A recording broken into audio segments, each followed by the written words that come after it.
Bayangin deh, kamu pulang kerja, capek, langsung parkir mobil terus masuk rumah.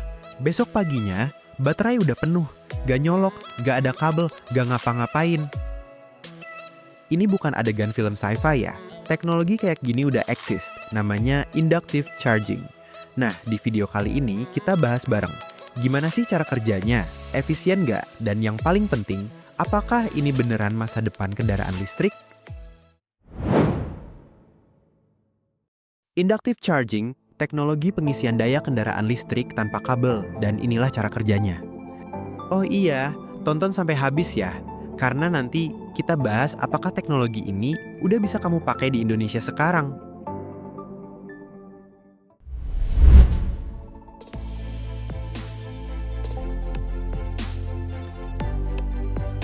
Oke, kita mulai dari dasarnya dulu. Inductive charging itu basically teknologi ngecas yang manfaatin induksi elektromagnetik. Jadi, energi listriknya bisa berpindah tanpa ada kontak fisik sama sekali. Prinsip dasarnya sebenarnya udah ditemuin dari zaman dulu, tahun 1831, sama ilmuwan namanya Michael Faraday. Jadi gini, kalau arus listrik ngalir lewat sebuah koil, dia bakal bikin medan magnet di sekitarnya. Nah, medan magnet ini yang kemudian nginduksi arus listrik di koil kedua yang ada di dekatnya. Nah, kalau di kendaraan listrik, konsepnya sama persis. Koil pertama dipasang di lantai atau di pet parkirnya. Koil kedua dipasang di bawah mobilnya. Jadi begitu mobilnya parkir di atas pet, langsung deh ngecas otomatis. Gak perlu kabel, gak perlu steker, gak perlu inget-inget buat nyolok.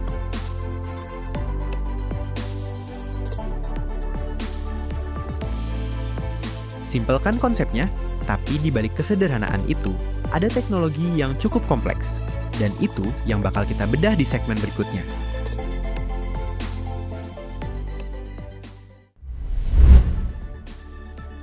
Nah, sekarang kita masuk ke bagian teknisnya. Tenang, aku bakal jelasin sesimpel mungkin kok. Jadi sistem inductive charging di kendaraan listrik itu punya beberapa komponen utama. Kita bahas satu-satu ya. Pertama, ada yang namanya ground assembly. Ini unit yang ditanam di lantai atau pet parkirnya. Disinilah koil pengirimnya berada. Kedua, vehicle assembly. Ini yang dipasang di bawah kendaraan. Tugasnya nerima energi yang dikirim dari bawah tadi. Ketiga, power electronics. Ini yang ngubah listrik dari PLN jadi frekuensi tinggi, sekitar 80 sampai 90 ribu Hz. Kenapa harus frekuensi tinggi? Biar transfer energinya jauh lebih efisien. Keempat, air gap. Ini jarak udara antara koil pengirim sama koil penerima. Untuk kendaraan listrik biasanya sekitar 10-20 cm. Kerennya, meski ada jarak segitu, energinya tetap bisa nyebrang.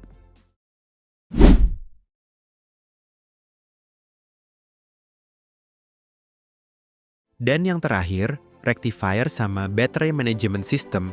Tugasnya ngubah arus yang masuk ke kendaraan biar sesuai sama kebutuhan baterainya.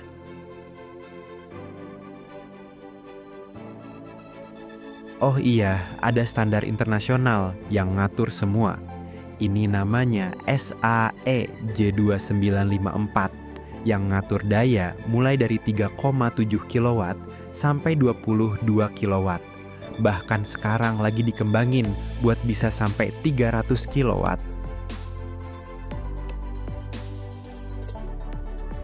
Jadi intinya, semua komponen ini kerja bareng buat mastiin energinya nyampe ke baterai dengan aman dan efisien, tanpa satupun kabel yang kelihatan. Nah, sekarang pasti ada yang kepikiran, kalau bisa ngecas pakai kabel, ngapain repot-repot bikin yang wireless? Nah, itu pertanyaan yang bagus, makanya kita bandingin sekarang. Dari sisi kemudahan, induktif jelas menang, parkir selesai. Gak perlu mikirin kabel sama sekali. Kalau yang kabel, ya harus nyambungin dulu, kadang colokannya basah, ribet. Tapi, Dari efisiensi, charging pakai kabel masih unggul, bisa sampai 95-98%. Sedangkan inductive charging sekitar 85-93%.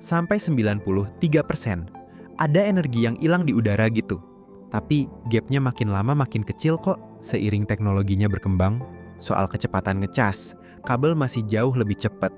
DC fast charging bisa sampai 350 kW. Inductive charging sekarang masih di kisaran 3,7 sampai 22 kW. Jadi, kalau lagi buru-buru, kabel tetap juara. Tapi soal keamanan, inductive charging menang telak. Gak ada konektor yang bisa aus atau korsleting. Bahkan kalau hujan deras pun tetap aman, karena gak ada kontak fisik sama sekali. Satu-satunya kelemahan besar inductive charging adalah biaya infrastrukturnya yang masih mahal. Pasang pad charging di setiap parkiran, itu investasinya jauh lebih besar dibanding pasang colokan biasa. Jadi kesimpulannya, induktif unggul di kenyamanan dan keamanan, kabel masih menang di kecepatan dan biaya. Tapi arahnya jelas. Makin kesini, inductive charging bakal makin kompetitif. Nah ini nih bagian yang paling seru. Dynamic wireless charging, alias ngecas sambil jalan. Literally, jadi bayangin gini, di bawah aspal jalan tol ada koil-koil transmitter yang tertanam. Nah, kendaraan listrik yang lewat di atasnya langsung otomatis dapat suplai daya. Artinya, baterainya terus keisi selama di jalan. Dan yang namanya kehabisan baterai di tengah jalan bisa jadi masa lalu. Dan ini bukan cuma konsep di atas kertas ya. Beberapa negara udah mulai uji coba beneran. Di Swedia ada uji coba dynamic charging buat bus dan truk di jalan E20. Di Jerman, Electreon udah bikin jalan sepanjang 1 km dengan teknologi wireless charging aktif. Di Israel, bus listrik di Tel Aviv udah ngecas sambil jalan dalam operasional sehari-hari.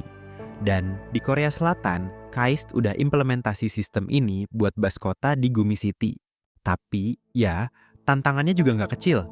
Biaya buat pasang infrastruktur di seluruh jalan itu luar biasa besarnya. Belum lagi efisiensinya yang turun kalau kecepatan kendaraannya makin tinggi. Jadi, masih banyak PR yang harus diselesaikan, tapi arahnya udah jelas banget. Dan kalau ini berhasil diskalain, cara kita mikirin ngecas kendaraan bakal berubah total.